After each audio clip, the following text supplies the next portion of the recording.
So today we are starting with screening for disease. So disease screening represents cornerstone of preventive medicine. So it involves a systemic application of tests or procedures to identify disease or health conditions in asymptomatic individuals before clinical symptoms occur. So what are we trying to say is that the individual is already infected, but he is asymptomatic. Asymptomatic means clinical symptoms have not occurred.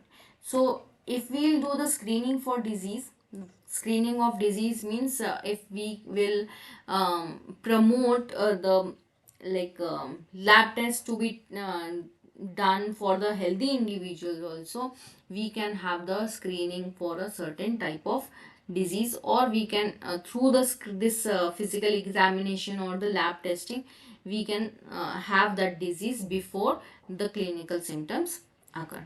So the concept is evolved from traditional annual physical examinations but has been refined to maximize efficiency and cost effectiveness. So what is screening and what is diagnostic testing? The two terms that come together. Screening means population which is asymptomatic, while diagnostic testing we are doing for the symptomatic patients. Screening aims at early detection, while diagnostic testing means we are confirming the suspected disease. We have wide population coverage for screening, and diagnostic testing is done for the individual patient. The screening is low per test, but it's higher and more specialized if we are talking of diagnostic testing. The technicians and nurses are involved in screening, but physicians are also required for diagnostic testing. So this is specific difference between screening and diagnostic testing.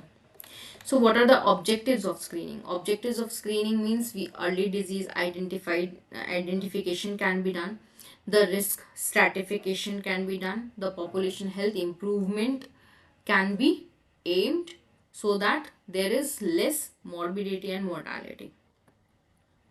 So what are the uses of screening? So these are the objectives of screening, early disease identification. So of course, what is the use of screening? The case detection. Okay, so case detection approach means we are targeting specific disease in defined population without patient request.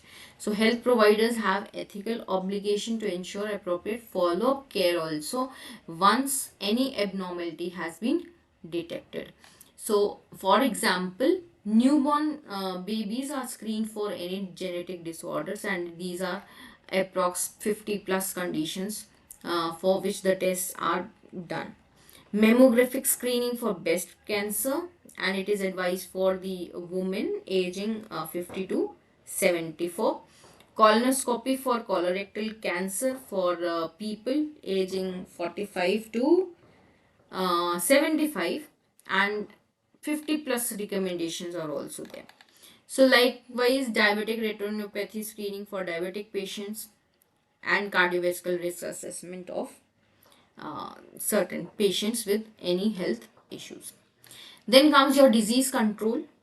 Then it focuses on preventing the disease transmission or outbreak control. Like for example, COVID-19 screening can be done in healthcare settings, TB screening for international travelers, hepatitis B screening in pregnant women, and STI screening in high risk populations. Third one is research and surveillance, means population based cancer registries can be done, chronic disease surveillance programs can be done, and health technology assessment studies can be introduced.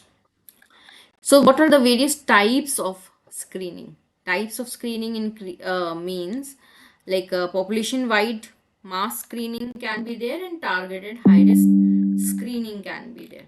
Okay, so population or mass screening, which we say is that it is systematic screening of entire population regardless of any individual risk factor, as the name suggests.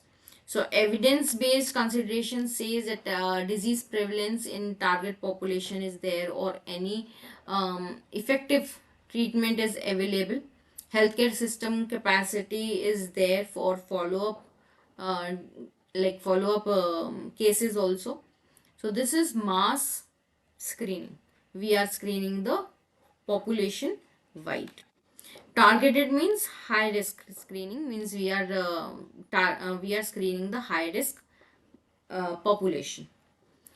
So risk factors in this are genetic predisposition, behavioral factors, environmental exposure, and demographic factors also.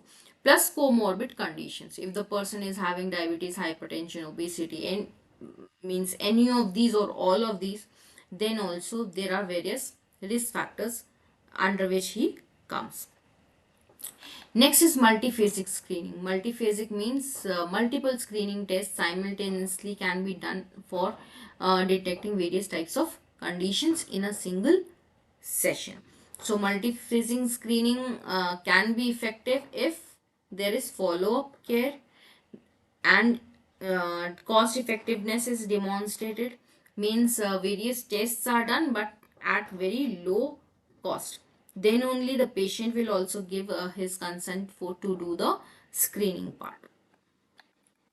So if we are talking of screening, we have screening program evaluation criteria also.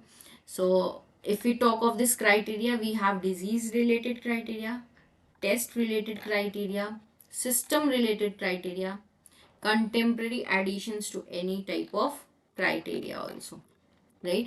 So disease related criteria means significant health impact should be there.